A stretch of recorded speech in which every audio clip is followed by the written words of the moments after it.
Welcome to another episode of Ask the Pro. Ask the Pro is being sponsored by Buy Lekki Nana Properties. Today, we answer a question on civil engineering. I'm James by name. I'm a civil engineer.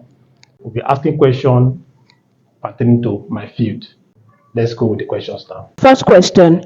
My friend sold a land to a client in an estate he wanted to build in immediately, but the estate management says he can't build at the moment. What could have accounted for such? These are some of the questions we come across on a regular basis.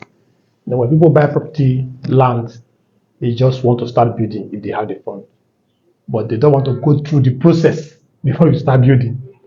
Estate is an organized place, and if you want to build, you need to follow the process. You have to have approval. If the estate you are buying from has not gotten approval to construct, you cannot just start constructing on that estate. Then, if you want to construct, you need to get your own approval for the house or property you want to build. If that is the reason why they ask you not to build. It could also be that the estate owners themselves has not also settled the locals, which we call, they have to be settled so that they don't come and stop anybody working on site. You have to find out what are the reasons why they are saying you should not build. If it's settled locals, then that can be done. But if it's getting approval, it may be the estate themselves already processing their approval, but it's not yet out for them to build. You have to wait. But if they are not processing at all and you still want to build, then you have to get your own approval. It's not as if they are being wicked. No. Now think of it, since estate is an organized setting, if you are building an estate without approval, they will not just shut your house, they will shut the estate. The estate owner will not want that to happen to the property. It's good we follow through the process too. The other aspect of it is this. Some estates have prototypes.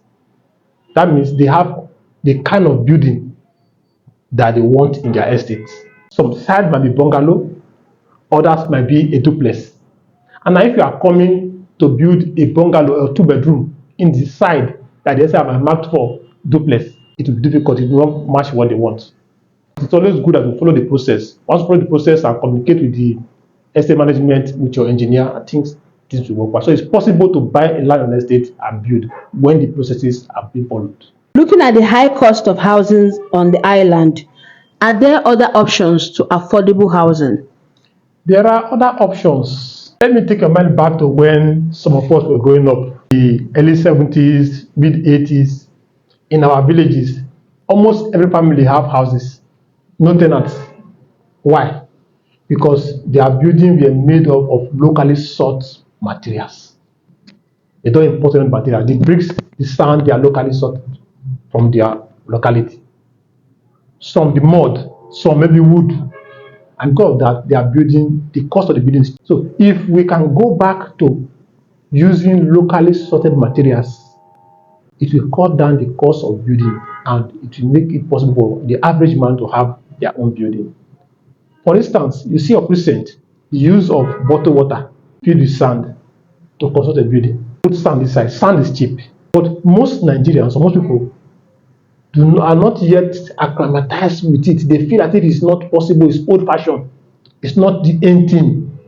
And they go for what they already know, the normal bricks we use.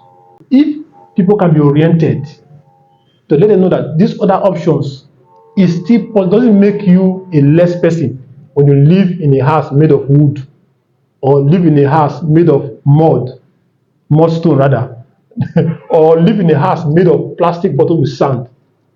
In that way, we can construct low cost building. Then the other area to it too is the government.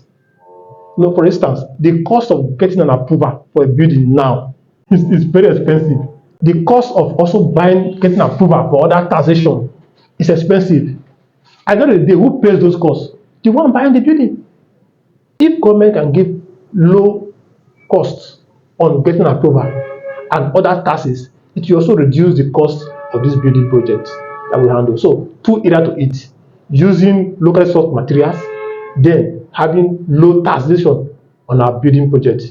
In that way, we can have accommodation that is affordable for the masses. When inspecting a newly built property and you notice cracks on the wall, what does it mean? Is it a bad sign? It's a yes or no answer. it can be a bad sign and it may not be a bad sign because there are different causes and different things that causes cracks on a building. Let's discuss 3 for today. The first one is plastering sand. Plastered sand are clay soil. They have some, let me use the word starch. They are starchy. And if there are too much starch on the sand we are using, when the plaster dried, you will see finger cracks on it. That is one type of crack. But that is not a bad sign because it doesn't affect the structure. Then, there's another type of crack that is caused by settling.